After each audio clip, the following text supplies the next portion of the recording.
Once more into the common knowledge breach. Let's see what our first card is. It's Trickster Mage. For a single blue mana, you get a 1/1 human spell shaper. Then you can pay a blue mana and tap this, discard a card, and you may tap or untap target creature, artifact, or land. It's a tapper slash untapper. Discarding a card can feel bad, but there are a number of Madness style decks that like cards to be discarded because then you can play them for potentially cheaper. Those tend to not be blue. Those are more red and black, but I don't know. There's something to be said. I don't particularly hate this. I mean, it is just a 1/1 for 1 if you wanted to think about it that way, but it has some utility that interests me. I don't think it's a Pauper All-Star or anything like that, but I think it could have its uses. I think there might be a deck that could use this to decent effect, but most decks are going to kind of pass right over it. I think a 2.3 is probably a halfway decent score to kind of hedge a little bit that maybe this is playable, but most cases not. Lonely Sandbar is a land that enters tapped, taps for blue, and it also cycles for 1 blue. So you can discard this card and draw a card. These are great. This is super solid. Where did these first come in? Onslaught. Cool. Yeah, I think these are totally fine. Like you see some lands that can cycle for 2 generic mana, and those are okay, but paying 1 mana to draw a card, pretty good. Pretty good. You can play this as land if you need it, but later in the game, it's pretty cheap to just pitch away and get a new card out of the deal and see what you get. I think these are great. These are great little lands. You would put one, especially in monocolored decks. I think you put one of these of your specific color into your deck. I give these a 7, 7.1, 7.1. I think these are really good lands. They probably don't get played as often as they should. Cataract Creeper. The hard word I got right, but the easy word I didn't. Cataract Creeper is Grixis mana, blue, black, and red for a 2/3 horror creature. It's got Menace, and it's got Death Touch. Doesn't seem terrible, right?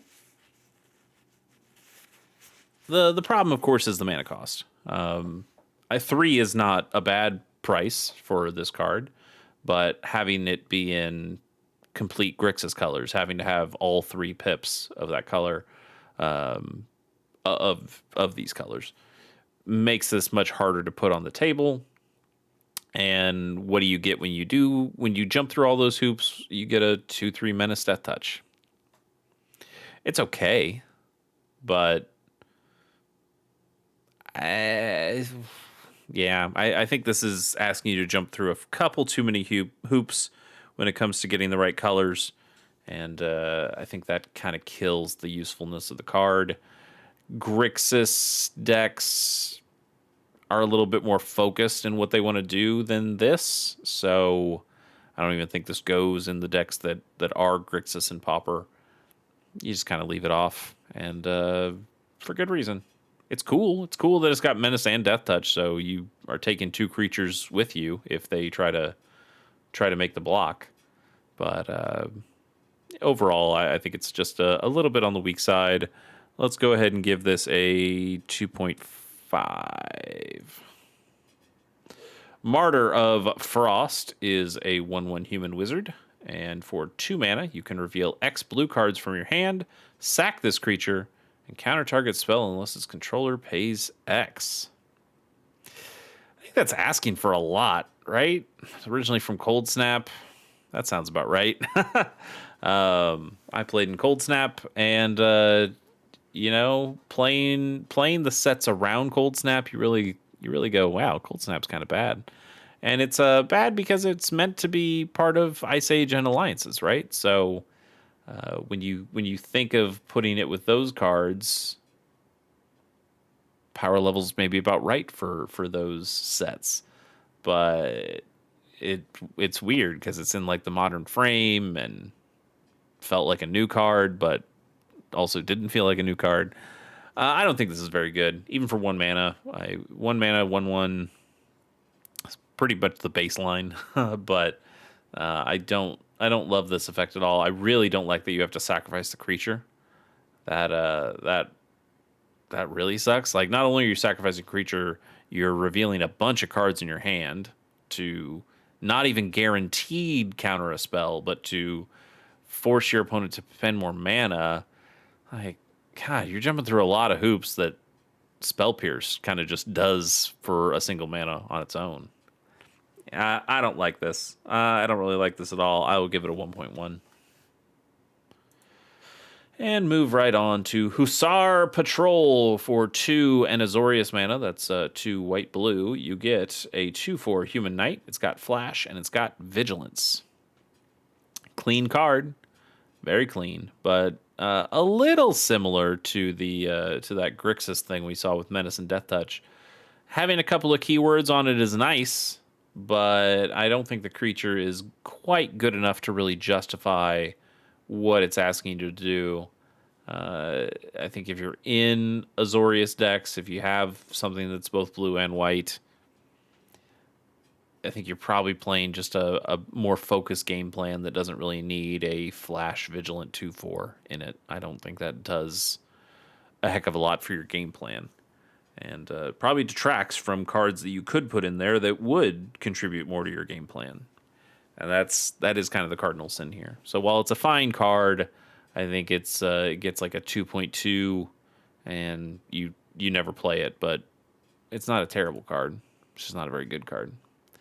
Voda Sea Scavenger is 2 and a blue for a 3/2 Merfolk Rogue. It's got Domain. When this creature enters, you look at the top X cards of your library, where X is the number of basic land types among lands you control. You may put one of those cards on top of your library, put the rest on the bottom of your library in a random order. Oof, man. Take a card that already wasn't that great and just make it terrible. Why doesn't this go to your hand? You're paying 3 mana, and you have to have halfway decent Domain to really get much card selection out of the deal. Why not just let you put the card in your hand? I don't like this at all. I yeah, I don't like this at all. I'm gonna give it a 1.3 and not even really think twice about it. I don't even want to theorize where I'd play this card because I really, really don't like it. Goblin Swine Rider has some incredible art. It's 1 single red mana for a 1/1 goblin. And whenever this creature becomes blocked, it deals 2 damage to each attacking creature and each blocking creature. Huh. That is interesting. That is really interesting. So whenever this creature becomes blocked, it deals 2 damage to each attacking creature and each blocking creature. So it's dealing 2 damage to all of your creatures, including itself. So it's probably killing itself. But it's also dealing 2 damage to each blocking creature.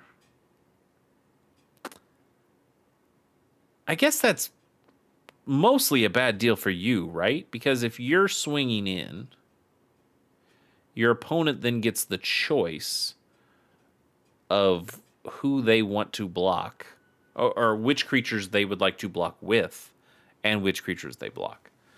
So it ends up giving your opponent the onus of when this guy pops his ability here, because they could just choose not to block this guy and they block the other creatures that you're attacking with.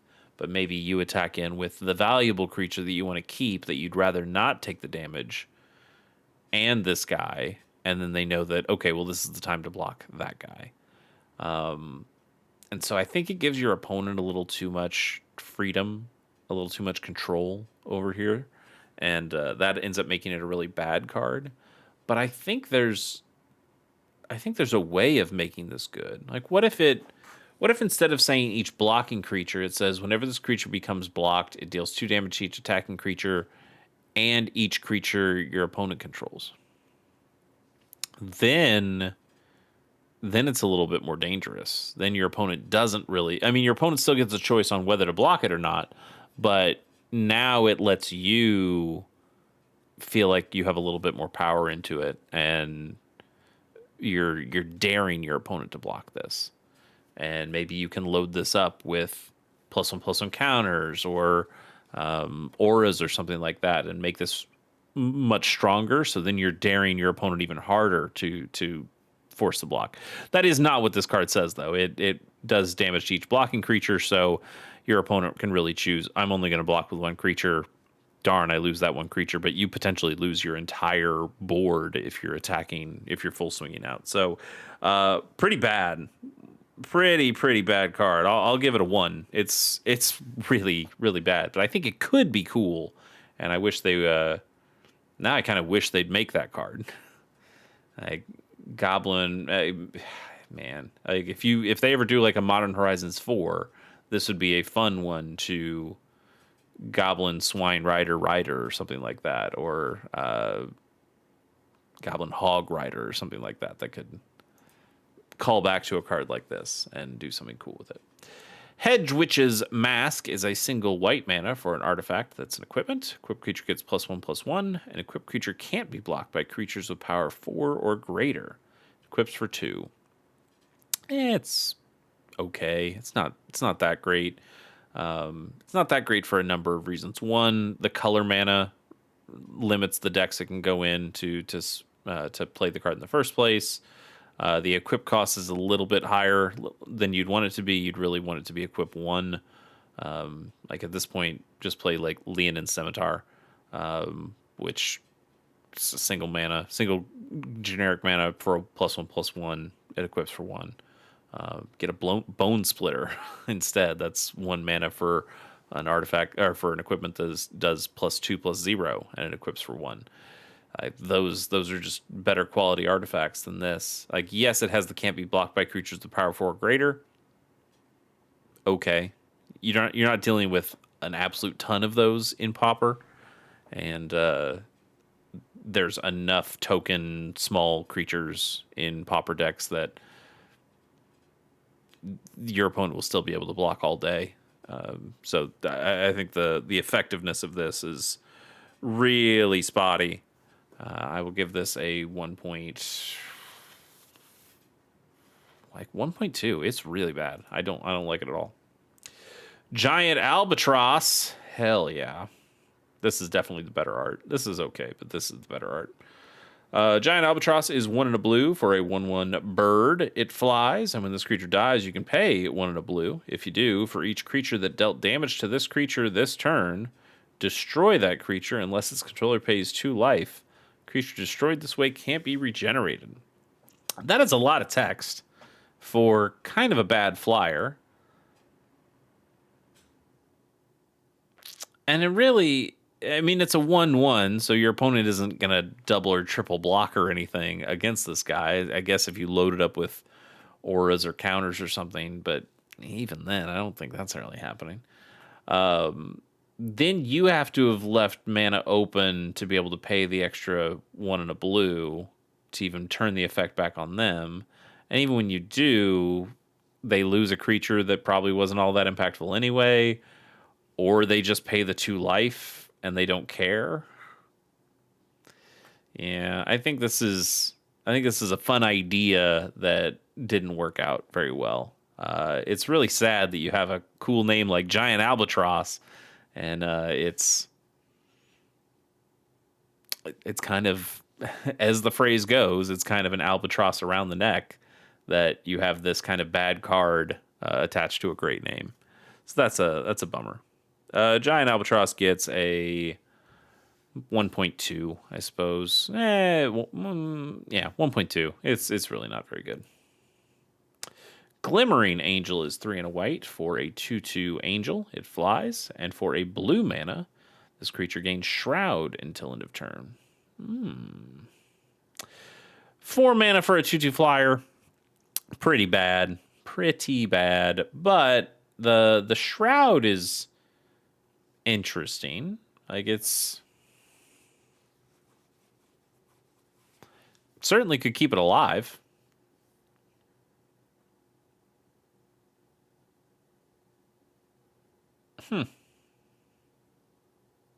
But yeah, I mean, just getting it on the table initially is enough of an issue that I don't think you really play it. And also feeling like you have to be locked into Azorius at that point. Um, yeah, it's a little too cute.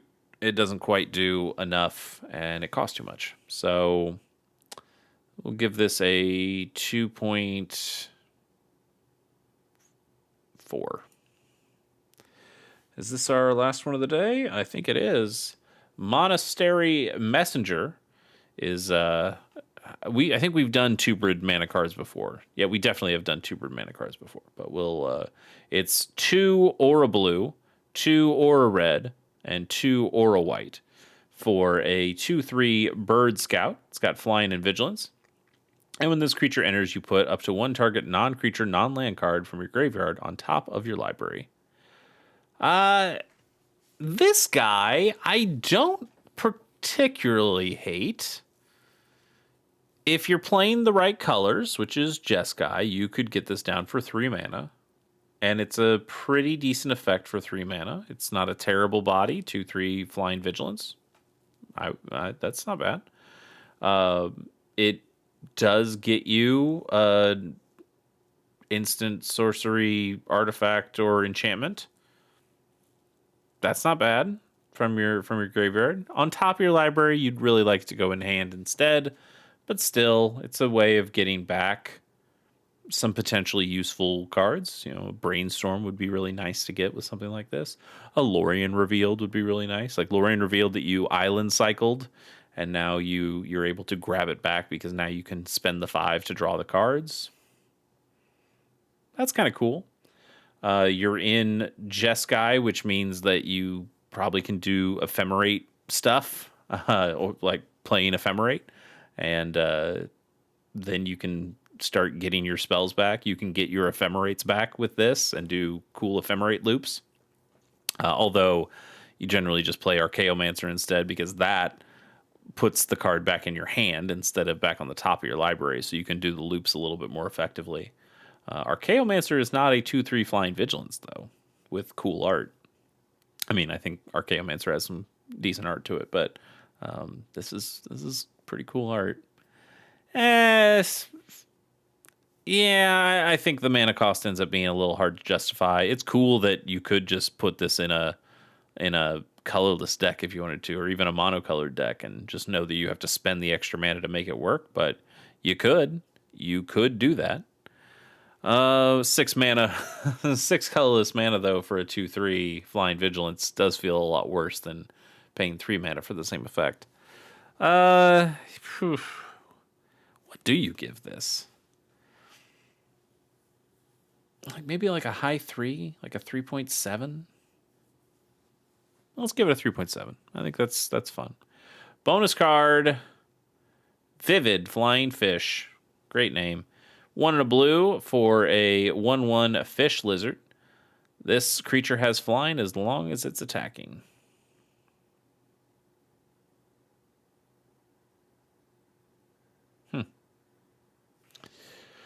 Uh,